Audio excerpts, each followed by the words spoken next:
pour cette addition, nous retrouvons donc toute l'équipe en studio et puis notre invité spécial du jour, Alexandre Delval, géopolitologue, consultant, essayiste, docteur en histoire contemporaine, spécialiste des relations entre l'Europe et la Turquie, du monde arabo-musulman, auteur notamment de Vers un choc global aux éditions de l'Artilleur. Alexandre Delval, bonjour. Merci d'être avec nous ce matin. Est-ce que vous nous entendez bien ? Oui, alors par contre, j'ai derrière moi, j'ai pas un bon fond, c'est pas grave. Non, aucun problème. De toute Ok. façon, on va écouter, on va boire vos paroles et alors le fond importe peu. D'accord, parfait. Bonjour Alexandre Delval. Il y a en ce moment un conflit israélo-palestinien qui connaît des détours surprenants. Bien sûr, Donald Trump a proposé de transformer Gaza en Riviera, ce qui a enthousiasmé le monde entier, selon ses propres dires. Un peu moins les Gazaouis et visiblement plus trop les Palestiniens, plutôt les Israéliens. Et est-ce que on est en train d'assister à un nouveau tournant ? Est-ce que véritablement Israël va définitivement prendre le contrôle de Gaza et commencer une nouvelle expansion territoriale, puisque indépendamment de Gaza, il y a aussi la Syrie, le Liban. Et est-ce qu'on assiste à une modification substantielle des rapports de force au Moyen-Orient et une modification pérenne ? Oui, je pense que, en tout cas, il y a une tentative de redistribution des cartes absolument impressionnante, avec premièrement la volonté américaine de rétablir la sécurité maritime dans la mer Rouge, avec deux porte-avions qui arrivent, des bombardiers prépositionnés, donc une capacité de dissuasion énorme et un plan de frappe qui va s'accentuer, parce que Monsieur Trump est un commerçant, est un homme qui veut la sécurité du business, des chaînes d'approvisionnement. Parallèlement, il y a un dialogue en cours avec l'Iran qui est extrêmement intéressant, mais en même temps qui est assorti de menaces très lourdes de bombardement. C'est toujours l'idée de la paix par la force. Et pour ce qui concerne Israël lui-même, après la chute du régime de Bachar al-Assad, qui lui-même faisait partie de l'axe de la résistance avec le Hezbollah qui a subi des revers énormes et le Hamas qui est encore là, mais qui a quand même été extrêmement amoindri. On a quand même les trois principaux fronts les plus proches d'Israël qui sont pas hors d'état de nuire, mais très très affaiblis. Et donc c'est le moment idéal pour Monsieur Trump de laisser faire les Israéliens et voire même de les aider à frapper le régime iranien, qui est un peu qu'on appelle chez les Israéliens la tête du serpent. Pourquoi c'est le bon moment? Parce que quand le Hezbollah et le Hamas étaient très proches et très armés et en état de mener des guerres de haute intensité, des bombardements réguliers avec des roquettes, eh bien Israël avait du mal à attaquer l'Iran puisqu'il était pris en sandwich entre peut-être pas la Syrie, mais en tout cas la Syrie était une aide logistique, mais entre le Hamas et le Hezbollah, donc la frontière nord et la frontière sud d'Israël était harcelée par ces deux organisations islamo-terroristes, bien qu'elles soient différentes, chiites et sunnites, le Hezbollah est chiite, le Hamas est sunnite, elles étaient quand même très liées entre elles et très liées bien sûr au régime iranien, en plus du Qatar. Et donc j'en viens à mon propos. Maintenant, eh bien pour les Israéliens, toutes les planètes sont alignées. La Maison-Blanche a livré les bombes perforantes qui permettraient d'aller très très loin dans l'attaque contre l'Iran. Monsieur Trump accepte qu'on aille très très loin dans les bombardements dès lors que ça se fait assez rapidement. Et il ne mettra pas de frein, contrairement à Biden, qui pourtant n'avait pas été non plus extrêmement hostile à Israël, c'est le moins qu'on puisse dire. Et à Gaza, le plan, c'est le plan Trump que M. Netanyahou a réitéré. Nous allons aider plus de 2 millions de Palestiniens à partir de Gaza.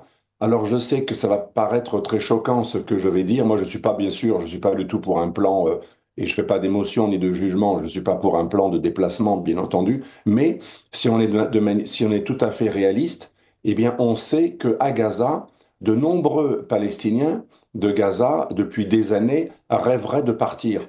Et l'idée de Trump, c'est très cynique bien sûr, c'est de profiter que de nombreuses personnes aimeraient émigrer dans des pays qui les accueilleraient voire même dans le cadre d'aide un peu comme en France quand on faisait l'aide au retour, voilà, ce serait l'aide au départ. C'était à l'époque de Raymond Barre, dans les années 80, une sorte d'aide au départ sponsorisée. Entre-temps, on reconstruit une grande partie de Gaza qui va être occupée durablement par les Israéliens. Une reconstruction avec plein d'investissements américains et d'autres compagnies, mais aussi des pays du Golfe. Et les autres Palestiniens de Gaza, entre-temps, ceux qui restent, vont être totalement désarmés. Et d'où le fait que depuis quelques jours, les habitants de Gaza hostiles à Israël, au Hamas sont invités à manifester. On ne savait même pas qu'ils existaient. Nous le savions. Alors, il y en a qui disent que c'est peut-être faux. Non, il y a beaucoup d'habitants de Gaza qui détestent le Hamas et qui font partie des familles de notables ou des anciens cadres de l'OLP, du Fatah et de l'autorité palestinienne qui ont été décimés et mis hors la loi par le Hamas. Donc en fait, on sait qu'il y a des habitants de Gaza qui rêvent de prendre la place de l'administration du Hamas et de s'en débarrasser.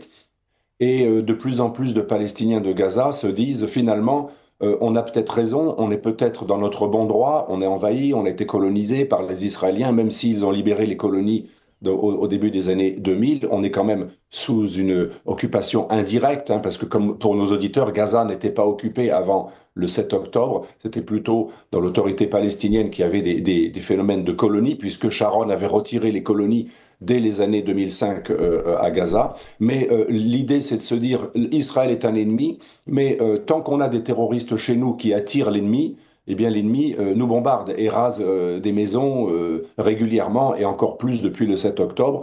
Donc un certain nombre de Gazaouites se disent on peut peut-être jouer la carte de Mohamed Dahlan, et je conclurai là-dessus. Mohamed Dahlan, c'est un Gazaouite qui habite aux Émirats arabes unis, qui est un ancien bras droit de Yasser Arafat, donc de l'OLP, du Fatah, et il a été emprisonné pendant des années par les Israéliens. Ensuite, et quand il a été libéré, il est devenu le conseiller à la fois du président El-Sisi en Égypte et de Ben Salman en Arabie Saoudite et surtout de MBZ dans les Émirats arabes unis. C'est un homme très influent et son plan à lui, c'est éradiquer le Hamas militaire et ne garder qu'un Hamas volet politique, un peu comme l'IRA avec les Irlandais et le parti Sinn Féin.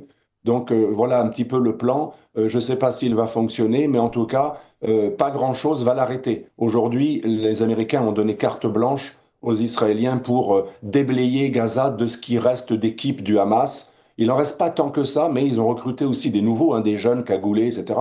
L'idée, c'est de faire en sorte que le Hamas n'ait pratiquement plus de soldats et qu'il ne devienne qu'un mouvement politique qui serait proche de celui qui a gagné les élections en Jordanie, c'est-à-dire une branche locale des frères musulmans, éradiquée de son volet militaire qui n'avait pas toujours, d'ailleurs, les mêmes idées et les mêmes stratégies que la branche politique. Et alors, Alexandre Delval, justement, je voudrais revenir un instant sur ces manifestations anti-Hamas qui ont lieu à Gaza. On a l'impression qu'elles gênent à la fois les pro-Palestine en dehors de la Palestine, justement, qui avaient tendance à expliquer que Israël était le seul responsable des morts qu'il y avait dans la bande de Gaza et des bombardements. Et de l'autre côté, on a l'impression que ça gêne aussi les pro-Netanyahou et le Ben Gvir qui, en fait, eux, voulaient expliquer que tous les Palestiniens étaient plus ou moins pro-Hamas dans cette affaire. Concrètement, est-ce qu'il y a un risque pour qu'on ait une forme d'État d'Israël qui aille de la mer au Jourdain et non pas un État palestinien à la place, une sorte de... en fait, quelque part, est-ce que ces manifestations montrent que le peuple gazaoui lui-même peut s'opposer au Hamas et trouver une solution durable par lui-même? C'est pour ça que je citais Mohamed Dahlan. J'invite nos auditeurs à voir sur Internet qui est Mohamed Dahlan, qui habite aux Émirats, qui est le conseiller de MBZ, donc Mohamed Ben Zayed, qui est l'homme fort des Émirats. Donc il n'habite pas en Israël, il n'habite pas aux États-Unis. Hein. C'est un homme qui est du camp arabo-musulman. Et Mohamed Dahlan le dit depuis des années. Il dit, tant qu'on aura des terroristes chez nous qui bombardent les Israéliens pour ensuite inciter les Israéliens à venir raser nos maisons, et en plus qu'on oblige les enfants, les femmes et les civils à rester dans les maisons bombardées, parce que le calcul du Hamas, c'est de faire exprès qu'il y ait des représailles. En gros, je provoque l'ennemi, il y a des représailles. Les représailles sont faites sur des civils. Je fais exprès d'empêcher les civils de partir de l'immeuble. Ensuite, je peux dire que je suis victime d'un carnage. Et comme ça, je dis que la vraie Shoah, c'est la Nakba des Palestiniens, mais que moi-même j'ai provoqué ou que moi-même je contribue à entretenir. C'est ça la stratégie du Hamas, et c'est pas une opinion, parce que souvent on a des commentaires, ouais, vous êtes pro-israélien, pas du tout. C'est pas une opinion pro-israélienne, c'est ce qu'a dit Yahya Sinwar lui-même et son bras droit pour le chef des opérations militaires. Après le 7 octobre, des dirigeants militaires, je dis bien militaires, pas politiques du Hamas, ont dit eux-mêmes, notre but, c'est de faire parler de la cause en créant des martyrs. Et en créant un état de chaos permanent et un état de violence permanente, c'est-à-dire que eux-mêmes avouent et ce n'est absolument pas pro-israélien de le dire, je le précise parce que beaucoup d'auditeurs sont dans le manichéisme et croient que si on est pro-palestinien, il faut dire que le Hamas est gentil. Non, il n'y a pas de gentil, de méchant, il y a une stratégie très efficace du Hamas qui est une stratégie publicitaire qui vise à faire parler de la cause palestinienne en créant, en augmentant la probabilité qu'il y ait des martyrs palestiniens par la provocation militaire régulière terroriste des Israéliens. Et beaucoup de Palestiniens en ont assez. Ils ne veulent pas vivre dans cette logique. Ils sont condamnés à être bombardés dans leur maison, dont on les empêche de sortir lorsque les Israéliens commencent à prendre des blocs. Vous savez, souvent ils envoient, pratiquement tout le temps, ils envoient des messages, en gros, quittez les maisons, quittez cette école, etc. On sait que le Hamas les empêche, même quand ils veulent. Alors, il y en a qui sont volontairement martyrs, ils les empêchent de quitter les maisons qui sont bombardées. Donc Mohamed Dahlan, il dit depuis des années, moi j'ai essayé la lutte militaire. J'ai été emprisonné mais de très nombreuses années. C'est un type qui a un certain courage physique. Il a été emprisonné dans les geôles israéliennes. Il dit même qu'il a été torturé, etc. Il dit, j'en ai conclu que le combat militaire, on ne peut pas le gagner, en tout cas avant que l'on soit peut-être 20 millions dans 100 ans. Pour l'instant, on ne peut pas gagner une guerre contre Israël et même pas une guerre terroriste asymétrique. Donc, qu'est-ce qu'on fait? On enlève aux Israéliens qui sont pour le grand Israël, on leur enlève le prétexte de justement coloniser de nouveaux territoires. Comment on leur enlève le prétexte? Eh bien, en renonçant au combat terroriste. Et ils n'auront plus ce prétexte. C'est pour ça que moi, depuis des années, comme Mohamed Dahlan, je pense qu'il y a une alliance objective, pas une alliance secrète, ourdie par des grands Manitou qui créeraient l'islamisme, pas du tout, mais il y a une alliance objective. Ce qu'on appelle une alliance objective, c'est que les intérêts du Hamas convergent tactiquement avec ceux des partisans du Grand Israël, puisque l'un est la raison existentielle de l'autre. Le Hamas a besoin d'être bombardé pour exister, un peu comme le Hezbollah, et les partisans d'un grand Israël, même si je pense que cette vision est un peu exagérée, ils veulent juste des tampons autour de leur territoire, mais admettons, les partisans d'un Israël élargi qui mange des territoires en Syrie, à Gaza, etc., et qui continue à coloniser dans l'autorité palestinienne, se nourrit de l'action terroriste. Pour eux, c'est la grande justification de leur opération. Et c'est pour ça que Mohamed Dahlan dit, il faut arrêter chez nous l'action terroriste, puisque de toute façon, elle n'obtient comme résultat que la progression des partisans d'un Israël élargi.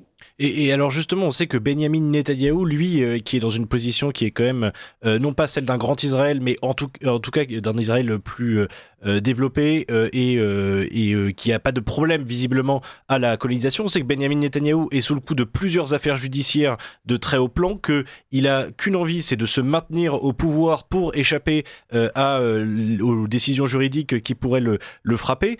Concrètement, est-ce que Benyamin Netanyahou lui-même a intérêt à la fin de la guerre d'une certaine façon? Est-ce qu'il a un intérêt à une résolution du conflit? C'est ce que l'on dit aussi sur Poutine. Certains disent en ce moment, Poutine n'a aucun intérêt à un cessez-le-feu, il va faire traîner les choses parce qu'il a une économie, soi-disant, de guerre qui fait que si il y a un cessez-le-feu, que la guerre, ou même carrément que la guerre s'arrête, il n'y a plus de raison d'être puisque c'est quelque chose qui est existentiel, ça lui permet de museler l'opposition, ça lui permet... On dit pareil de Zelensky. Zelensky, si la guerre s'arrête, il est obligé de faire des élections et probablement il va être battu par Zaloujny, qui est l'ambassadeur à Londres et qui est l'ancien chef d'état-major de l'armée ukrainienne. Et donc, effectivement, c'est pas valable que pour Netanyahou, c'est même valable pour notre président, qui, pour garder un semblant de légitimité, fait le va-t-en-guerre, nous envoie un kit de sécurité, de survie, comme un survivaliste, et il nous dit qu'on est en menace existentielle. On le voit bien, la guerre, qu'elle soit potentielle, inventée, exagérée, comme pour Macron, ou qu'elle soit en cours, elle permet aux leaders de se maintenir au pouvoir. Mais je pense qu'il n'y a pas que cet aspect. Quand on connaît le parcours de Netanyahou, il y a une vraie idéologie, celle de Jabotinsky et du Likoud derrière Netanyahou. Il y a aussi une alliance avec des gens encore plus durs que lui, qui sont des nationalistes religieux, parce que j'entends souvent, j'ai souvent entendu de votre radio des gens qui disaient les vrais religieux, juifs, extrémistes sont anti-Israël. Ben non, c'est pas toujours vrai. Il y a des religieux hyper sionistes, les sionistes religieux qui veulent le grand Israël biblique, sont très minoritaires, mais ils sont alliés Netanyahou. Il y a aussi le lobby des colonies, qui est un vrai lobby électoral. Donc c'est vrai qu'il y a plusieurs paramètres qui font que Netanyahou est dans cette position, mais je ne pense pas qu'il y ait que la justice. Il a toujours été pour une solution extrêmement radicale par rapport à d'autres. Et ça lui a été souvent reproché. Je pense qu'il y a une vraie idéologie. Et maintenant que Trump est de son côté, a repris le pouvoir, eh bien, on va voir le vrai plan qui consiste à un élargissement maximal. Parce que mettez-vous à la place d'un stratège israélien. Depuis 1948, en face, il y a des Arabes, certes, que l'on peut considérer comme victimes, comme occupés, tout ce que vous voulez, mais qui ont choisi, que ça soit par les guerres israélo-arabes ou que ça soit par le terrorisme de l'OLP, de Yasser Arafat et ensuite du Hamas, il y a des interlocuteurs qui n'ont jamais véritablement empêché que depuis leur camp agissent des terroristes. Donc la logique d'Israël, c'est si on veut une solution par le fer, par les armes, l'histoire montre que celui qui gagne le combat des armes élargit son territoire. C'est même pas que Israël, parce qu'il y en a qui fantasment, il n'y aurait que Israël. Non, c'est comme la Russie. Regardez la Russie par rapport à l'Ukraine.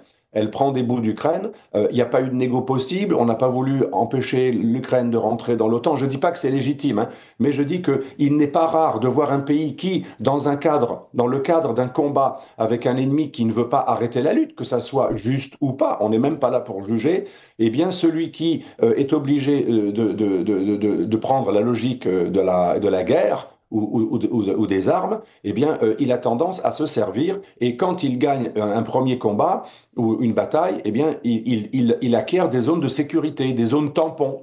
C'est un peu ce qu'ont fait les Israéliens en Syrie, puisque les gens qui ont pris le pouvoir en Syrie sont momentanément alliés objectifs d'Israël, mais ils peuvent devenir demain leurs pires ennemis. Joulani, le maître de Damas, s'appelle l'homme du Golan, hein, c'est son nom de guerre, El Joulani. Même si c'est pas son vrai nom, ça veut dire qu'il a une logique irrédentiste. Son mouvement s'appelle Libération du Levant. Un jour, il deviendra l'ennemi d'Israël. Donc Israël a pris carrément une partie du Golan syrien, où justement habitent des gens pro-israéliens, ça tombe bien pour lui. Là, c'est plus facile, c'est les Druzes. Mais l'idée est la même un peu partout. Je suis tout petit, je suis harcelé de terroristes ou de gens qui aimeraient faire des guerres, comme jadis à l'époque des guerres israélo-arabes. Eh bien, je prends des zones de sécurité un peu partout pour éloigner les missiles de mes villages. C'est pour ça que l'exigence, le but de guerre d'Israël dans la guerre contre le Hezbollah, avant d'obtenir un cessez-le-feu, c'était que le Hezbollah se retire à 30 km plus loin, au-delà du fleuve Litani. C'est toujours l'idée d'éloigner du territoire là où il y a mes civils, éloigner les missiles pour qu'on puisse, ou les roquettes, pour qu'on puisse les intercepter. Vous voyez, c'est la même logique en Israël qu'en Russie. Je demande à ce que mon ennemi, qui n'a pas renoncé à une idée de récupération de territoire, hein, et il a peut-être raison, mais on n'est pas dans le bien ou dans le mal, l'idée c'est que mon ennemi soit le plus loin possible pour que j'ai le temps d'intercepter ces missiles. Donc, tant qu'il y aura des terroristes à Gaza, eh bien, ce sera du grain à moudre, ce sera un aliment, ce sera un carburant pour les Israéliens qui veulent en profiter pour se servir au passage. Si vous voulez, c'est une logique infernale. Et Mohamed Dahlan est pour moi l'homme de la situation parce qu'il veut casser cette spirale. Alexandre Delval, vous avez évoqué plusieurs principes géopolitiques tout à fait fascinants, et notamment celui de la prédation et la logique de guerre.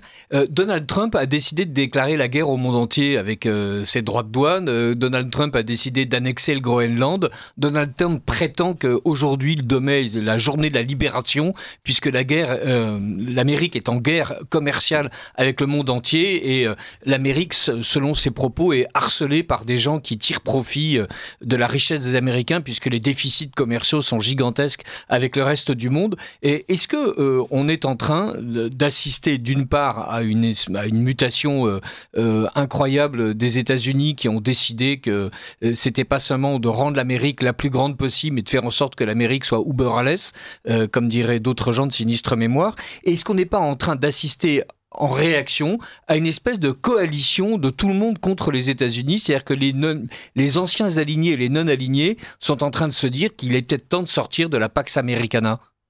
Alors justement, je ne pense pas. Je pense, Zut. j'ai fait un article dans Valeurs il y a quelques jours, samedi dernier, sur le fait que Trump est l'homme du monde multipolaire.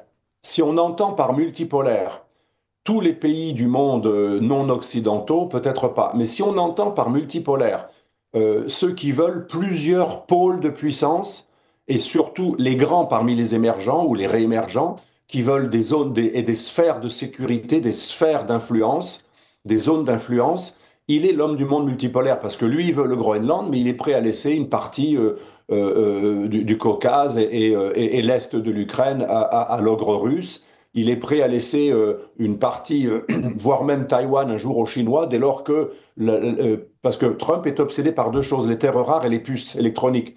Et il a bien raison de son point de vue. Demain, la puissance qui sera la plus grande puissance, c'est celle qui innovera.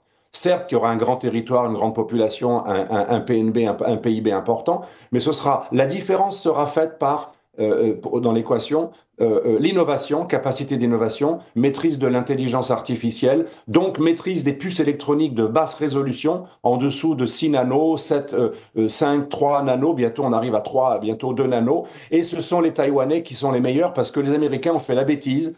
Parce que c'était eux qui fabriquaient tout ça. Ils ont délocalisé au Japon, en Corée du Sud, à Singapour et surtout à Taïwan, pas la conception qu'ils ont toujours, mais la création concrète des puces par la société TSMC.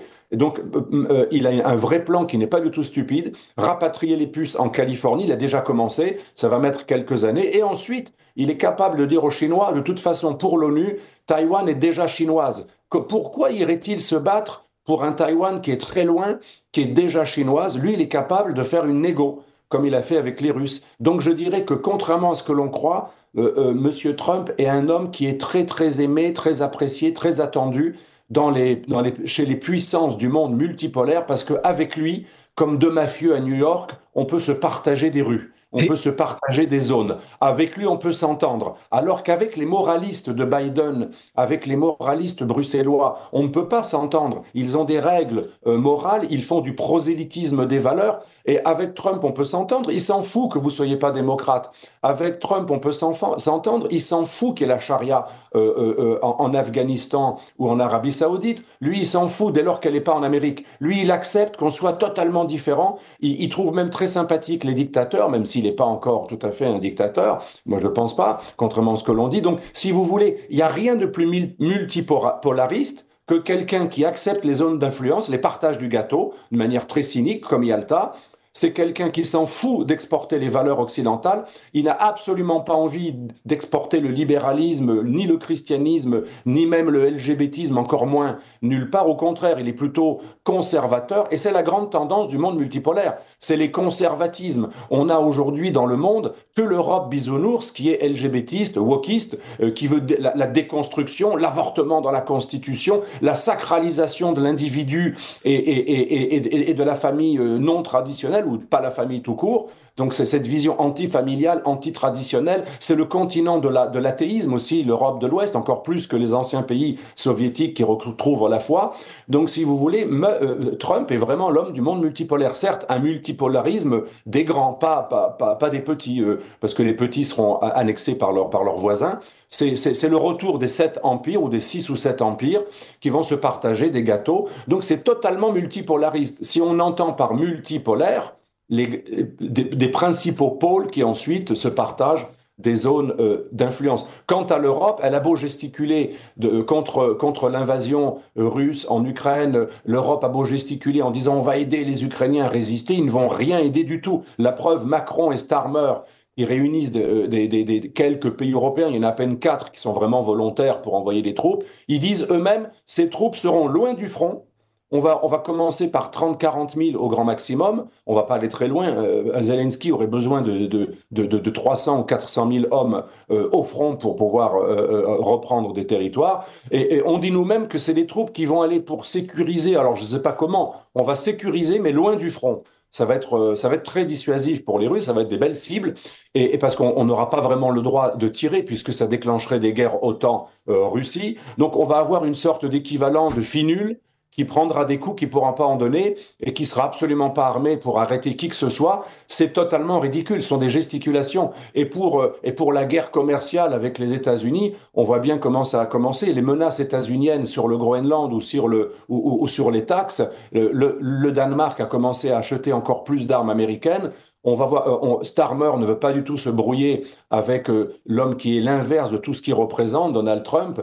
On a une Europe impuissante qui montre des muscles qu'elle n'a pas. Voilà à quoi on assiste aujourd'hui. Et je pense que heureusement, la bonne nouvelle, c'est que les menaces sur les tarifs de Donald Trump, c'est le début d'une négo dure de rééquilibrage. Après, vous allez voir comme ça s'est passé avec le Mexique, avec le Canada. Après, on trouve un moratoire, on va rajouter un mois, puis on va un peu rabaisser, on va passer de 20 à 10%. Et on sait qu'aujourd'hui, je ne dis pas ça pour défendre Trump, mais les Européens, en moyenne, taxent un peu plus les Américains que les Américains ne taxent les Européens. Donc, il commence toujours de manière extrêmement vulgaire et radicale, Trump, en disant on va tout casser, parce que le jour où vous avez une négo avec lui, rien n'a été cassé, on est presque rassuré. Ouf, il m'a annoncé un déluge, j'ai juste quelques fuites. Et voilà la technique de négo de Trump. Bon, elle est horrible, elle n'est pas agréable, elle n'est pas conforme aux mœurs, au droit international, aux bonnes manières diplomatiques, mais c'est la façon Musk de négocier un peu à la voyou. Et est-ce qu'on a l'impression qu'avec Poutine, ça marche pas aussi bien que prévu? Il avait annoncé qu'il allait torcher ça en 24 heures, on en est plutôt à 1600. Ah là, il y a un os, parce que ça marche avec les petits. La technique du voyou qui dit je vais t'exploser, comme on dit dans les quartiers où j'ai vécu quand j'étais jeune, je vais t'exploser. Ça marche quand on est sûr d'exploser l'autre et quand on est le plus fort. Mais si on dit à quelqu'un aussi dur que soi et aussi armé, voire plus, et qui, en plus qui est habitué à cogner le premier, si on lui dit je vais t'exploser, attention, ça va se retourner contre soi. Vous savez, il y a un proverbe dans les quartiers qui dit si tu brandis un flingue, faut être sûr de tirer, sinon on te l'arrache et on te l'envoie dans la figure. Et donc c'est ça le problème de Trump, c'est que là il a affaire à quelqu'un dont la devise c'est je frappe avant d'être frappé. C'était la devise de monsieur Poutine quand il était dans les rues de Saint-Pétersbourg. Il a pas été éduqué par la mafia, mais il a été en partie pris en main par des caïds lorsqu'il était jeune, parce qu'il était bagarreur. Et en plus, son pays a 5000 têtes nucléaires, son pays est en train de gagner la bataille. En plus, les fameuses taxes que M. Trump annonce sur le pétrole, ça fait rire. Je parlais hier avec un ami iranien trader, iranien qui est né en Europe, hein, mais qui est un trader qui est sur plusieurs pays, un trader de pétrole. Il me dit que ça fait rire tout le monde. Il ne pourra pas faire obliger tous les pays du monde à augmenter des taxes sur le pétrole. Il n'a pas les moyens. En plus, les Américains, s'il y a des taxes en Amérique sur le pétrole importé en Amérique, ben ça va tout simplement augmenter le prix général, les coûts aux États-Unis, ça va faire de l'inflation. Donc, comme les producteurs américains ont le choix, ben, tout simplement, ils importeront pas spécialement du pétrole. Ils en importent pas beaucoup d'ailleurs. Ils importent des produits raffinés. Ça, c'est vrai. D'ailleurs, les Américains sont pas fous. Ils n'ont jamais interdit l'importation directe de produits raffinés pétroliers russes. C'est peut-être à ça que faisait allusion Monsieur Trump, mais de toute façon, aujourd'hui, les Russes trouvent tout le temps de nouveaux clients. Il y a une demande mondiale qui monte, et donc les menaces que Trump veut infliger aux Russes, ça va être très difficile. Maintenant, les Russes ont leurs propres moyens de paiement. Ils ont des flottes fantômes, on nous dit, mais non, ils ont des flottes chinoises à leur disposition. On dit qu'on va empêcher les flottes fantômes d'emporter du gaz ou du pétrole russe. Mais on sait aujourd'hui qu'une partie des flottes russes, c'est même pas des flottes russes, c'est les bateaux chinois. Comment vous allez empêcher des bateaux chinois d'emporter du pétrole qui officiellement n'est pas russe et qui est russe? Et enfin, mon ami trader me disait, les Américains, quand ils interdiront le pétrole et les produits raffinés pétroliers aux États-Unis, eh bien, ils vont l'importer de la Malaisie. Or, la Malaisie, elle réexporte des produits pétroliers raffinés. Donc, si vous voulez, Trump n'a pas les moyens de faire la guerre. Il veut pas de soldats présent contre les Russes en Ukraine. Il veut pas gagner la guerre avec l'armée. Donc ça, il l'a exclu, comme Biden d'ailleurs. Et ces menaces commerciales risquent d'avoir strictement aucun effet sur l'économie russe. Donc je ne vois pas ce qui peut arrêter Poutine aujourd'hui, sauf le moment juste. Poutine aurait tort de ne pas commencer un peu à traiter. C'est ça la grande question. Poutine est-il tellement sûr de lui qu'il veut aller jusqu'au Odessa? C'est pas impossible. En tout cas, il va essayer d'aller au maximum avant le 8 mai, avant la fête russe et avant le 9 mai. Et il va essayer ensuite, bien sûr, d'avoir un changement de régime en Ukraine en exigeant des élections au printemps ou pendant l'été. Et d'ici là, il a le temps de conquérir encore certaines zones. Et le front résiste, hein, les Ukrainiens résistent vaillamment. Mais on ne sait pas combien de temps. À un moment, ça peut s'écrouler d'un coup, surtout si il y a un petit cadeau qui est offert par les Américains, c'est-à-dire on arrête de donner des images et des imageries et des satellites et si on coupe un petit peu Starlink quelques jours, il pourrait y avoir des surprises. Donc tout cela est en train d'être négocié et les Européens ne comptent absolument pas dans toute cette affaire, à part gesticuler. On va envoyer des ordres qui serviront à... Alexandre Delval, je suis navré, on arrive à 20 secondes de la fin. Merci mille fois de la manière dont vous nous avez éclairé sur la scène internationale et de tous ces messages très mélangés d'espoir et de désespoir pour la France et l'Union européenne. On va continuer à se battre, c'est le principal. Oui. Merci Alexandre Delval pour votre travail et puis merci d'avoir été avec nous ce matin.